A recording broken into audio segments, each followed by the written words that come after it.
Israel फिलिस्तीन के बीच जो है जंग जारी है और इस जंग को हमास 5 दिनों से लड़ रहा है। जहां 5 दिन से हमास से जंग लड़ी जा रही है, वहीं 4 दिन से लेबनान में भी हिजबुल्लाह ने 4 दिन से मोर्चा संभाल रखा है।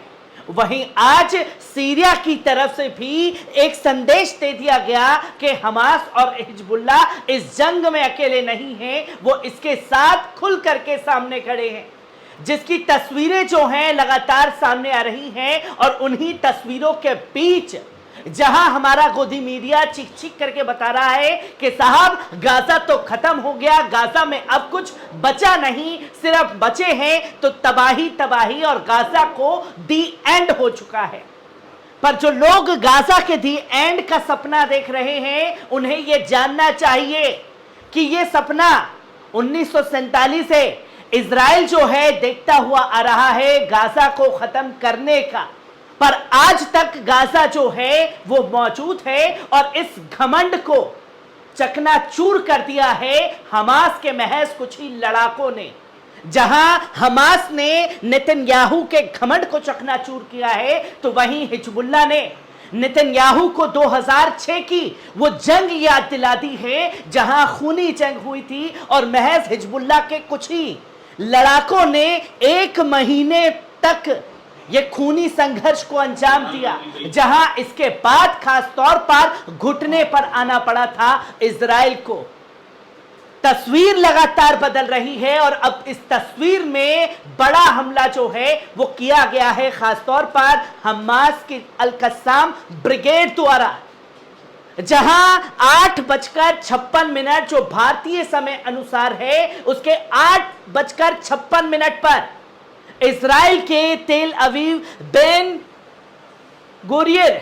जो हवाई अड्डा है उस पर बड़ा हमला किया गया है अल-कस्साम ब्रिगेड द्वारा, जिसका वीडियो सामने आया है। पहले किस तरीके से यह हमला हुआ है, कहां कहां रॉकेट बरसे हैं, इस वीडियो पर नजर डालिए।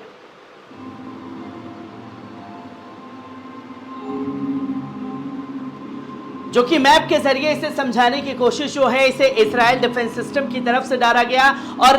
जहां जहां नुकसान हुआ है इजराइल में, वो रेड लाइन आप खास तौर पर देख सकते हैं, जो कि तस्वीर आपके स्क्रीन पर है,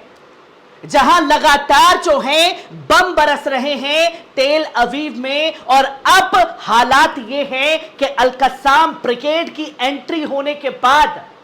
इजराइल को तबाही का डर सताने लगा है, क्योंकि जिस टेक्निक से हमास के कुछ लड़ाके इजराइल के अंदर दाखिल हुए, वो टेक्नोलॉजी का इस्तेमाल अल-कस्साम ब्रिगेड ने दिया था, जिसकी तस्वीर आपके सामने है कि Hamas,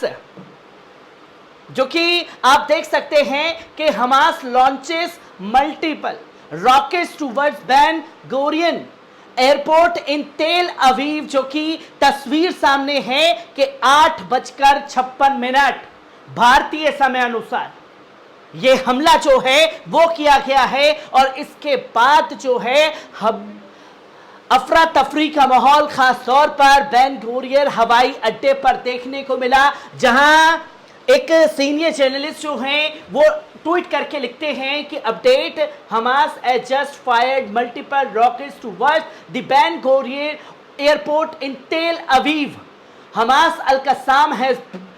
taken responsibility for this attack, जहां साफ तौर पर उन्होंने बताया कि इसकी जिम्मेदारी जो है वो खास तौर पर रही है अल-कस्साम ब्रिगेड ने। जो कि आप देख सकते हैं कि हमास ने हाल ही में इजराइल के तेल अवीव बेन गुरियन हवाई अड्डे की ओर कई रॉकेट दागे। इस हमले की जिम्मेदारी हमास के अल-कस्साम ब्रिगेड ने ली। खतरे को देखते हुए खास तौर पर जो है आप देख सकते हैं कि खतरे को देखते हुए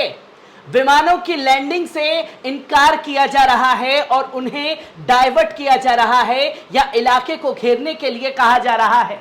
जो कि आप ये साफ तौर पर देख सकते हैं कि अब इजराइल का डिफेंस सिस्टम जो सबसे ज्यादा मजबूत था और ये दावा करता था बेंजामिन नेतन्याहू कि वो दुनिया की सबसे बड़ी दूसरे नंबर की ताकत है, और हमास अल-कस्साम ब्रिगेड ने ये बता दिया कि आपका नंबर तो नहीं है, और अगर आपका नंबर तो है तो वो पीछे से आता है, जिसको पूरी तरीके से चकनाचूर हमास ने कर दिया है, जो कि आप साफ तौर पर देख सकते हैं कि एयरपोर्ट पर मौजूद लोगों को कवर लेने के लिए जा रहा है। इजराइल के बेन गुरियन हवाई अड्डे से प्रस्थान निलंबित कर दिया गया है। सारी फ्लाइटें जो हैं वो रद्द कर दी गई हैं, और अब जो लोग हैं उनको निकालने का काम किया जा रहा है, जो कि हवाई अड्डे की ओर रॉकेट हमले से अभी तक किसी के हताहत होने की कोई सूचना जो है वो सामने नहीं आई है। और यह दावा किया जा रहा था कि साहब हमास खत्म, अल-कस्साम ब्रिगेड खत्म, अब तो कुछ बचा ही नहीं, और इतने खतरनाक रॉकेट मारे जा रहे हैं। उसके बाद भी 5वें दिन जंग जारी है। यह सबसे बड़ा सवाल खड़ा हो जाता है जो इजराइल को कहीं से भी हजम नहीं हो रहा। हमास ने बुधवार को इजराइल के तेल अवीव बेन गुरियन हवाई अड्डे की ओर रॉकेट दागे। हमास अल-कस्साम ब्रिगेड ने इसकी जिम्मेदारी ली। रिपोर्ट्स में बताया गया है कि मिसाइल हमलों के बाद विमान तेल अवीव के बेन गुरियन हवाई अड्डे पर उतरने में असमर्थ थे, क्योंकि कई फ्लाइटें जो हैं वहां आनी थी, और जब यह हमला हुआ तो वो काफी देर तक ऊपर ही रहे,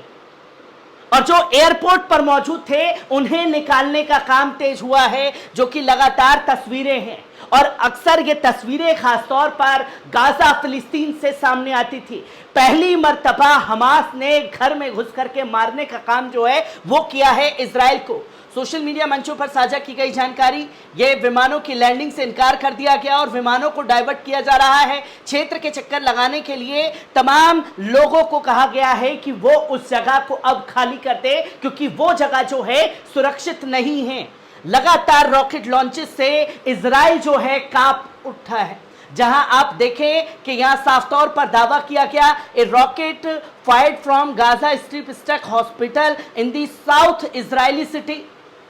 क्योंकि अक्सर हमने देखा कि जो टेक्निक इस्तेमाल की जा रही थी फिलिस्तीन के लोगों के खिलाफ, जहां फिलिस्तीन के लोगों के ऊपर बम बरसाए जाते थे और जब उन्हें अस्पताल ले जाया जाना था तो अस्पताल के ऊपर हमला हो जाता था। और यह तस्वीर खास तौर पर देखी गई कि अगर कोई मदद के लिए पहुंच रहा है या कोई एनजीओ उस जगह मदद कर रही है गाजा में मजलूम लोगों की, तो इजराइल द्वारा उनके ऊपर भी बम बरसाने का काम किया गया। और इसी टेक्निक का इस्तेमाल जो है अब अल-कस्साम ब्रिगेड ने करना शुरू कर दिया है। खुद इजराइल के खिलाफ जो जाल इजराइल हमास के खिलाफ बनता था, उसी चक्रव्यूह में फंसा है, जहां स्वास्थ्य देखभाल सुविधा के एक प्रवक्ता ने कहा कि गाजा पट्टी से दागे गए रॉकेट ने बुधवार को दक्षिणी इजरायली शहर के अश्कलोन के एक अस्पताल पर हमला किया है। उन्होंने बयान दिया कि अश्कलोन के बर्जिलाई अस्पताल में बाल विकास केंद्र को गाजा के एक प्रोजेक्टाइल से सीधा झटका लगा है, जिसकी तस्वीर लोगों के सामने है। और ये हमले और ये जंग और खूनी होती जा रही है, लगातार संख्या बढ़ रही है। और इस संख्या में गाजा में अगर बात करें तो तकरीबन 930 लोग शहीद हुए हैं, तो वहीं इजराइल में 1200 से ज्यादा लोगों की मौतें हो चुकी हैं।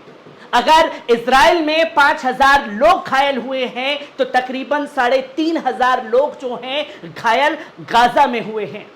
जिसकी तस्वीर और अपडेट लगातार बदल रही है। हर एक तस्वीर अपडेट को आपके साथ साझा करता रहूंगा। दीजिए इजाजत, शुक्रिया।